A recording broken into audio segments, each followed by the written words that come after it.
कभी ऐसा हुआ कि बाद में कभी उसका कुछ आपको फॉलो अप हुआ हो या आपको परेशान किया गया हो? बहुत बार हुआ। अभी धमकियाँ मिली हों? हाँ, बहुत धमकियाँ मिली हैं, इंटरव्यू डिलीट करने की कहा गया, सवालात डिलीट कर दें, इस इंटरव्यू को पब्लिश नहीं करें।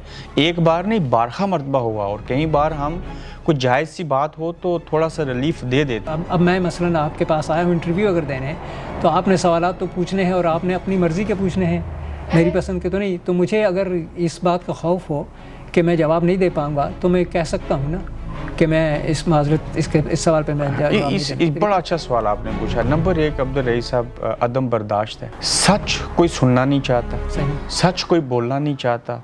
दुनिया में सबसे मुश्किल काम मरने से भी पहले क्या है और मरने से भी मुश्किल जो मुझे लगा, मेरी ज़िंदगी का निचोड़ है इस जर्नलिज्म के अंदर, खुद सच बोलना, दूसरे से सच सुनना और तीसरा सच लिखना। ये दुनिया का सबसे मुश्किल काम है और उसकी सज़ा पैगंबरों ने काटी है। हम किस खेत की मूली हैं?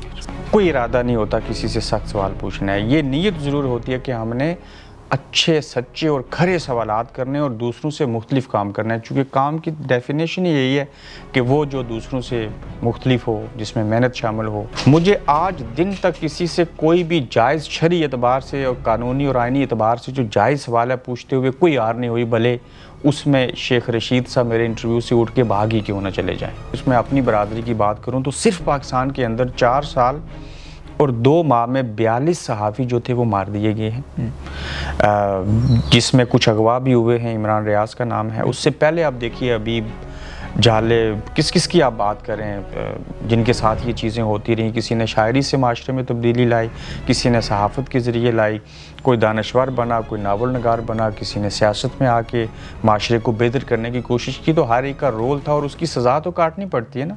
फिर कहूँगा कि जब हक़ और सच की बात करेंगे तो वो हक़ और सच ही ना हुआ जिसमें आपको दुश्वारी ना हो, फिर तो आप मुनाफिक ठहरे। ये सियासतदान किसी और के मुकाबले में फ़रिश्ते हैं। हम सहाफ़ियों ने, हम आवाम ने, इस इस्टेब्लिशमेंट ने मिल के एक प्रोपेगेंडा बना के सिर्फ सियासतदानों को चोर और बुरा कहा है, जो कि मैं इस बात से इत्फाक नहीं करता हूँ। यही सिर्फ कसूरवार नहीं है, ये बेहतर लोग हैं, ये अवाम के नुमाइंदे हैं, ये जैसे कैसे भी हैं, ये किसी और से अच्छे हैं।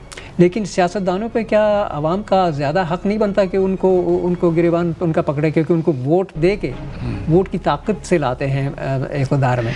देखिए, पाकिस्तान की तारीख़ का कोई इलेक्शन ऐसा नहीं है जो फेयर हुआ हो, धांधली होती रही, इलेक्शन मैनेज होता रहा। चाहे इमरान खान साहब हुकूमत में आए, इलेक्शन मैनेज था। नवाज शरीफ साहब आए, उसमें भी किसी और की दिलचस्पी थी। 2 तायकसीयत से आए, किसी को पसंद नहीं आया। तो पाकिस्तान के अंदर जो निज़ाम है वो जकड़ा हुआ है, उसमें अदलिया, उसमें मीडिया, उसमें इवन अवाम।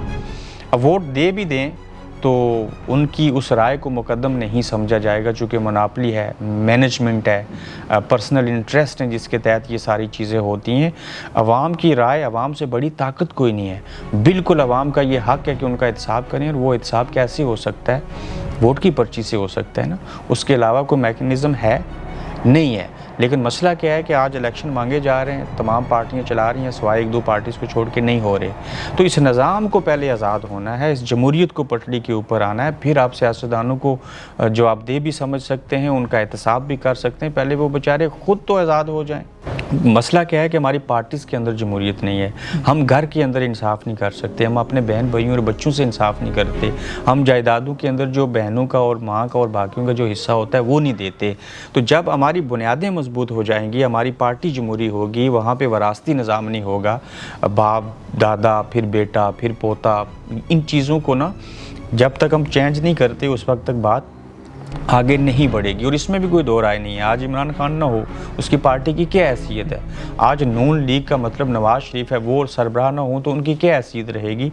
तो ये एक अर्तकाई सफ़र है। हमारी बड़ी छोटी उम्र है और छोटी उम्र के हिसाब से जितना पाकिस्तान बनने से अब तक, जैसे मार्शल लॉ रहा, आज भी मिलिट्री डेमोक्रेसी में इसको कहता हूँ, जो हरकतें होती रहीं उसके कंपैरिजन में हम देखें तो हमने पिछले चंद सालों के अंदर अवेयरनेस मिली, आवाम को शऊर आया, चीज़ें पॉजिटिव वे की तरफ जाएंगी क्योंकि समझ आ गई है